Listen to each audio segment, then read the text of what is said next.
এ বিষয়ে আরো খবর জানাতে নিউ ইয়র্ক থেকে আমাদের সঙ্গে যুক্ত হচ্ছেন সহকর্মী শিহাবুদ্দিন কিসলু। কিসলু, এই ঘটনায় এখন পর্যন্ত কাউকে আটক করা হয়েছে কিনা এবং কোনো মামলা হয়েছে কিনা?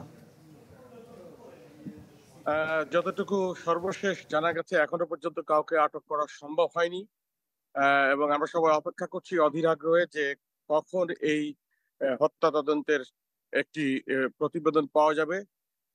আমরা আগামীকাল আহ, ঠিক দুপুর জুমার নামাজের পরে শুক্রবার সরি রবিবার জুমার নামাজের পরে সেখানে একটি প্রতিবাদ সমাবেশ হবে এবং সেখান থেকে আসলে পরবর্তী সিদ্ধান্ত নেওয়া হবে যে এই দুজনের মরদেহের জানাজা এবং তাদের দাফন সংক্রান্ত বিষয়ে তাদের পরিবারের সঙ্গে কথা বলা হবে।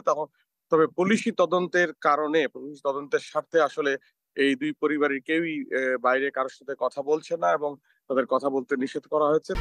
1, 2, 3 ঢাকায় জমি জিতে নিন 100% ক্যাশব্যাক সহ 20 কোটি টাকার পুরস্কার।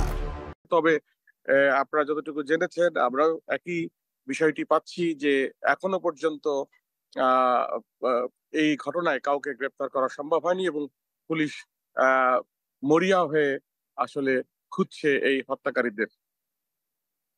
কিসলু, আপনাকে ধন্যবাদ। যুক্তরাষ্ট্রের নিউ ইয়র্ক থেকে আমাদের সঙ্গে যুক্ত হয়েছিলেন শিহাবুদ্দিন কিসলু।